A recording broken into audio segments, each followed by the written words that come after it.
આપણે આ દિવાળી એપિસોડ તૈયાર કરી રહ્યા છીએ સ્પેશિયલ. એની અંદર 5 ગોમતી ચક્ર લેવા. ગોમતી ચક્રને પહેલાં સાદા પાણીથી સ્નાન કરાવવું, પછી પંચામૃતથી સ્નાન કરાવવું,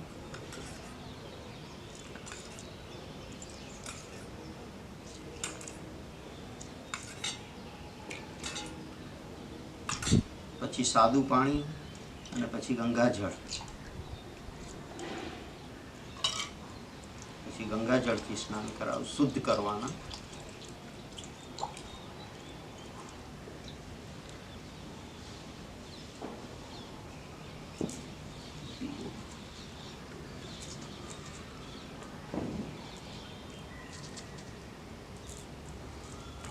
પછી આપણે દીપ પ્રાગટ્ય કરશું.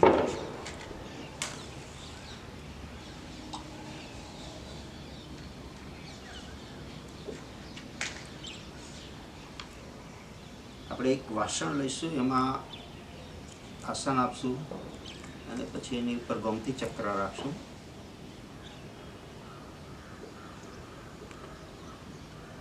નાગરવેલના પાનનું આપણે આસન આપ્યું છે. એને કોરું કંકુ ચડાવશું.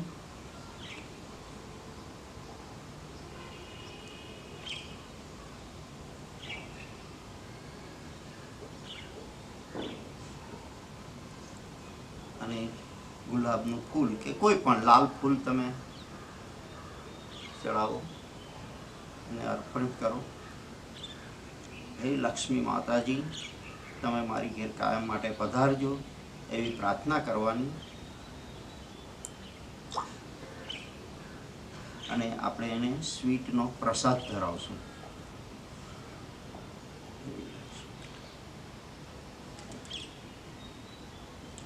આ દિવાળીને દિવસે પૂજન કરવાનું અને પછી એ ગોમતી ચક્રને આપણે રાખી મૂકવાના મંદિરની અંદર, એક પણ વાસણની અંદર કે સ્થાનક આપીને કાંઈ પણ. અને એની દર શુક્રવારે આ જ રીતે પૂજા કરવાની. તો આપણા ઘરની અંદર લક્ષ્મીજીનો સદાય વાસ રહેશે અને ક્યારેય તો કોઈ પ્રકારની લક્ષ્મીજી આપણા ઘરમાંથી નહીં ખૂટે. આ દિવાળીને દિવસે જ કરવાનું. પછી દર શુક્રવારે આ રીતની પૂજા કરતી રહેવાની. તો તમારે ઘરની અંદર ધન સંપત્તિ કોઈ દિવસ ખૂટશે નહીં. હવે બીજું એક આપણે ટીપ આપી દઉં કે ધનતેરસને દિવસે આપણે ધનની પૂજા કરીએ છીએ.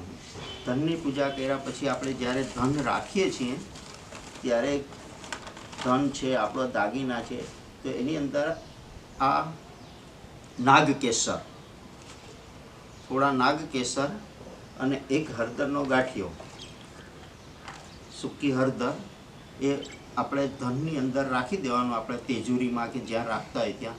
તો આપણું ધન કોઈ જગ્યાએ ખરાબ જગ્યાએ વપરાશે નહીં અને આપણે કોઈ દવા દારૂ ઘરની અંદર કોઈ બીમાર નહીં પડે. આ રીતે રાખી અને આવતે વર્ષે પાછું ચેન્જ કરી નાખવાનું. આટલું કરવાથી આપણે ધનની કોઈ દિવસ તકલીફ નહીં થાય. અને આ રીતે ગોમતી ચક્રની પૂજા કરી અને મંદિરમાં રાખી મૂકવાનું. દર શુક્રવારે એની પૂજા કરવાની. અને આ જ રીતે એને સ્વીટનો પ્રસાદ, ગુલાબનું ફૂલ અને કોરું કંકુ અર્પિત કરી અને કાયમ લક્ષ્મીજીનું પૂજન કરવાનું. તો કોઈ દિવસ ધનની આપણને તકલીફ નહીં પડે. જય દ્વારકેશ.